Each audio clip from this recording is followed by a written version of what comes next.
بابا جان دیکھیں تو صحیح، تعویذ میں میرے ابو حضرت امام حسن نے لکھا تھا کہ بیٹا جب مجھے معلوم ہے کہ میرا بھائی حسن، میرا بھائی حسین ایک دن کربلا کے میدان میں شہید کیا جائے گا، اس لیے بیٹا حسن جب میرا بھائی حسین کربلا کے میدان میں شہید کیا جائے تو تیرے لیے ضروری ہے کہ میرے بھائی حسین سے پہلے تو میدان میں چلا جانا۔ تو حضرت قاسم نے جب اس خط کو حضرت امام حسین کو دکھلایا، حضرت امام حسین نے اجازت دے دی، الغرض حضرت قاسم جاتے ہیں اور حضرت قاسم بھی شہید ہو جاتے ہیں۔ اس کے بعد حضرت قاسم جب شہید ہو جاتے ہیں پھر امام حسین کربلا کے میدان میں پڑھنے لگتے ہیں، تب تک حضرت زینب آتی ہے اور زینب آنے کے بعد کہتے ہیں بھائی جان آپ کربلا کے میدان میں نہ جائیں، بھائی جان آپ کربلا کے میدان میں نہ جائیں، میں آپ کے سامنے دو تحفہ پیش کرنا چاہتا ہوں، بھائی جان میرے اس تحفے کو قبول کر لیں، ٹھکرائے نہ۔ حضرت امام حسین کے بہن اس مصیبت کے وقت میں تم کون سا تحفہ دینا چاہتی ہو؟ حضرت زینب کہتی ہے بھائی جان میرا تو بیٹا ہے، ایک کا نام عون ہے دوسرے کا نام محمد ہے، اور میں دونوں بیٹوں کو آپ کی طرف قربان کرنا چاہتی ہوں، آپ سے پہلے میرے دونوں بیٹے قربان ہوں گے۔ اور یار معلوم ہے عون محمد کی عمر کتنی تھی؟ عون کی عمر 9 سال تھی اور محمد کی عمر 7 سال تھی۔ عون کی عمر 9 سال اور محمد کی عمر 7 سال تھی۔ حضرت زینب کہتی ہیں بھائی جان اسے میں کربلا کے میدان میں بھیجنا چاہتی ہوں۔ امام پاک کہتے ہیں بہن یہ لڑنے کے قابل نہیں ہے۔ امام سے حضرت زینب کہتی ہے ہاں بھائی جان مجھے معلوم ہے کہ لڑنے کے قابل نہیں ہے، لیکن بھائی جان جب کربلا کے میدان میں یہ جائیں گے تو کچھ نہ کچھ یہ کر کے آئیں گے، تاکہ یہ کربلا کے میدان میں جائیں گے اگرچہ یہ شہید ہو جائیں گے، لیکن بھائی جان قیامت کے دن مجھے اپنی امی کا سامنا تو کرنا پڑے گا، مجھے اپنی امی کو چہرہ دکھلانے کا تو موقع ملے گا، بابا کے سامنے چہرہ منہ دکھلانے کا تو موقع ملے گا، نانا کے سامنے منہ دکھلانے کا تو موقع ملے گا۔ بھائی جان اگر میں نے اس تحفے کو شہید نہ کیا، اگر اس قربانی نہ دی تو کل جب نانا سوال کریں گے تو میں کیا جواب دوں گی؟ کل جب بابا پوچھیں گے کہ زینب میرے سامنے میرا بیٹا حسین شہید ہو گیا اور تو نے دونوں بچوں کو بچا لیا تو میں کیا جواب دوں گی؟ جب میرے بھائی حسن پوچھیں گے، جب امی فاطمہ پوچھے گی تو میں کیا جواب دوں گا؟ اس نے میرے بھائی حسین قیامت کے دن مجھے رسوا نہ کرے، میرے تحفے کو قبول کر لیں۔ حضرت امام حسین رونے لگتے ہیں اور روتے روتے بیٹھ جاتے ہیں۔ حضرت اور محمد جاتے ہیں، وہ کربلا کے میدان میں شہید ہو جاتے ہیں، اور پھر اسے بھی خیمہ میں لایا جاتا ہے۔ لانے کے بعد حضرت امام فرماتے ہیں بہن زینب جا تیرے تحفے اللہ کی بارگاہ میں قبول ہو گئے ہیں۔ اب زینب کہتی ہے بھائی جان اب میں خوش ہوں۔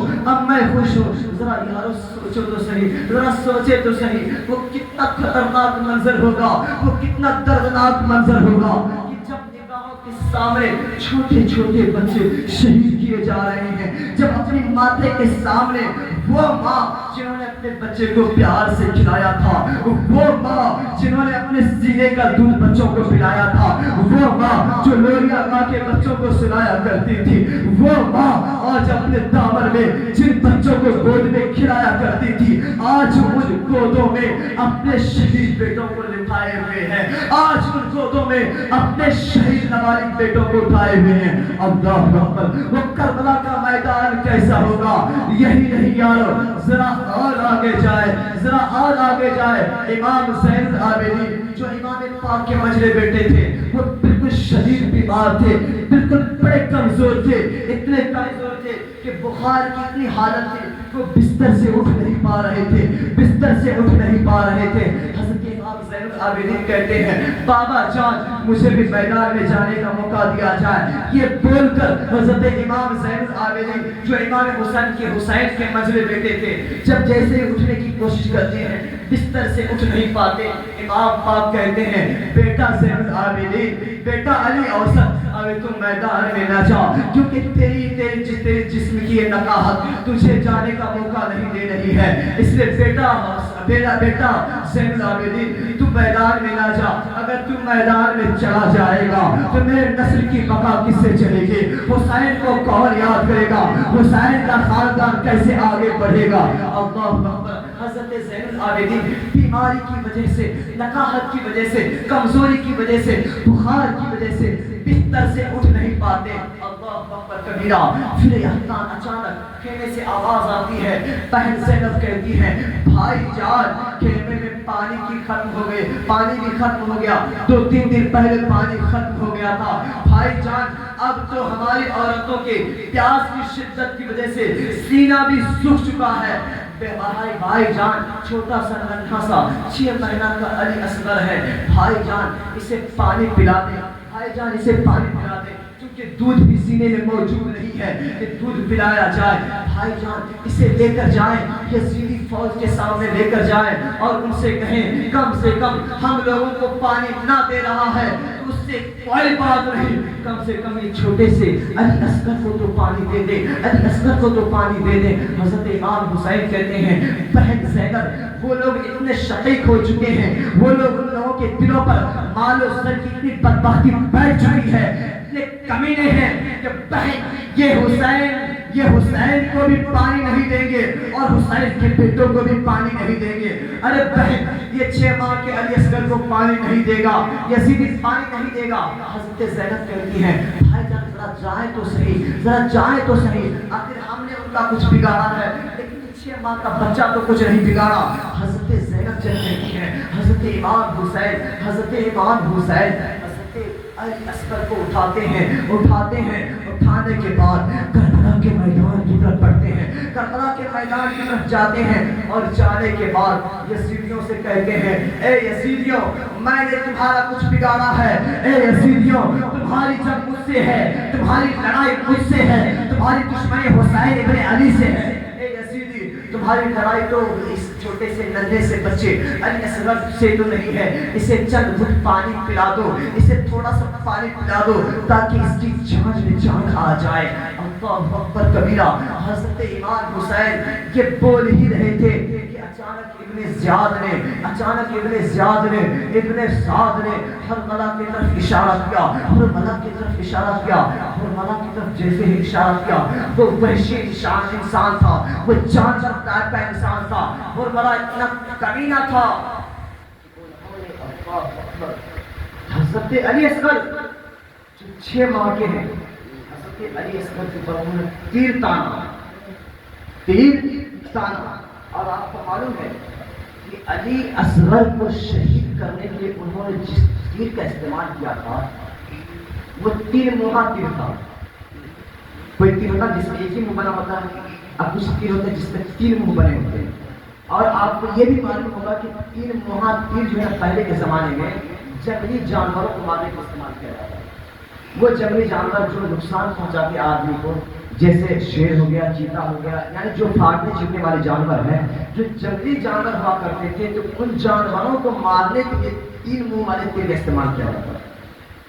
اس وحشی انسان حرملہ نے حضرت علی اصغر کے اوپر وہی 3 موہا تیر کا استعمال کیا، 1 منہ والا تیر نہیں، جبکہ آدمی کو مارنے کے لیے 1 منہ والے تیر کا استعمال کیا جاتا ہے، لیکن اس کمینے انسان نے 3 منہ والے تیر کا استعمال کیا اور تیر تان کر حضرت علی اصغر کے اوپر ایسا تانا اور ایسا تیر چلایا کہ اللہ اکبر، تاریخ گواہ ہے جب حضرت علی اصغر کے اوپر تیر چلایا گیا تھا، حضرت علی اصغر پر جب تیر چلایا گیا تھا تو حضرت علی اصغر کے گلے کو چھیرتا ہوا وہ تیر